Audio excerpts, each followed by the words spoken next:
So I want to tell you a story about when I used to train in Brazilian Jiu-Jitsu. Now I don't take classes anymore, but at the time I had been training for about maybe 6 months to a year, right? Not really that much time. I wasn't very good. I was getting tapped out by people left and right, whoever rolled with me. I think I only submitted like 2 to 3 people. So we're training one day and someone that I know from high school comes in and he signs up for the class. He's brand new, doesn't know how to do anything, kind of awkward, doesn't really know the movements, right? Whereas I do. And he's getting submitted, tapped out by other people. When we're rolling around, I'm doing my own thing, getting tapped out by other people too, right? But theoretically, I know more than him. I'm supposed to know more than him, right? Which I do at the time. But fast forward about a month or two. I'm talking just 1 or 2 months, right? I go to class, I see him again. And this time we end up sparring. We end up rolling with each other. And he absolutely destroys me to the point where I'm shocked. I was like, whoa. This guy knows a lot. He just swept the floor with me like I wasn't anything. And I'm sitting there like, wow, this dude has been training a lot. So what does that tell you? It tells you that this guy has been training way harder, way more consistently in such a short amount of time than I have, right? He's gotten so much better than me because he's simply gone. He's been going every single day, learning about it, honing it, practicing way more than me, even though I've been doing it for a longer time, right? It didn't matter that I was doing it for a longer time because he was more efficient. He spent more time with it. And then he kicked my ass. So what is the number one way for you to be successful in anything? It's literally just to put in your time and do consistent work over and over again, consistently. That's all it is. There's even a book called Mastery. I think it's by Robert Greene. But the idea of the book is to be considered a master at any skill, you have to put about 10,000 hours into it, right? This guy simply put in more hours than me on the mat, and he was able to kick my ass. And we can see this concept in so many things. Like when someone wants to play an instrument, okay? I play the guitar, right? But I'm not that good at it. I only know a couple songs, a couple guitar chords, and that's it. Why? Because I don't practice very often, right?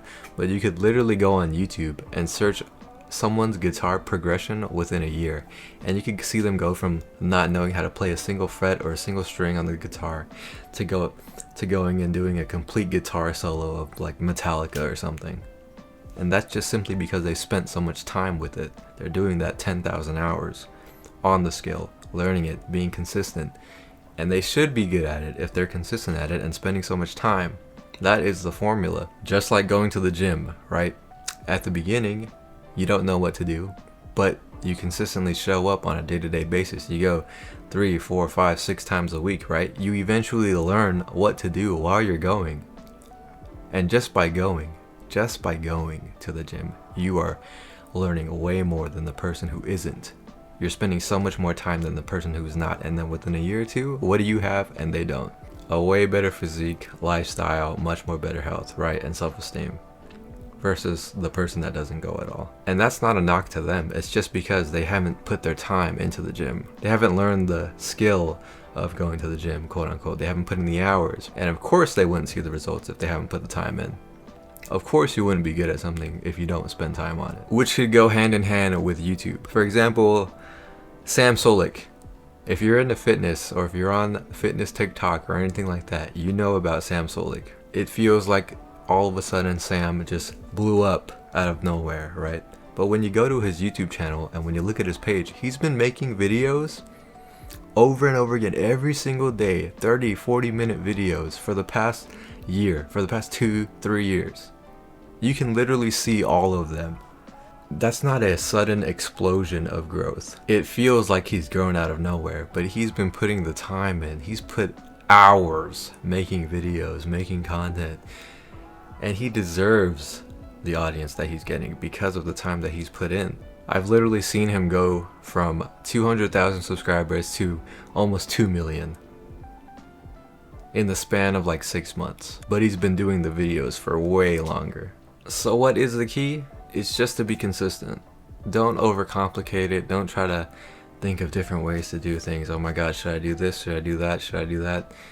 It will come with you just being consistent in whatever you want to do. With YouTube, if you upload on a consistent schedule, you will naturally get better. You will naturally learn how to edit better just by uploading more. You want to go to the gym consistently, you will naturally learn different programs, different exercises that you can do to be more efficient with your workout. If you want to learn an instrument, right, you're naturally going to play better songs, learn better ways. That's really all it is. It's not some mystery, not some secret. If you put the time in and you be consistent with your efforts, you will naturally grow. You can't not grow when you put the time in. You can't not learn a skill if you put the time in. You do it more often, you learn at a faster rate, and you be consistent with your efforts. That is all it takes. Peace.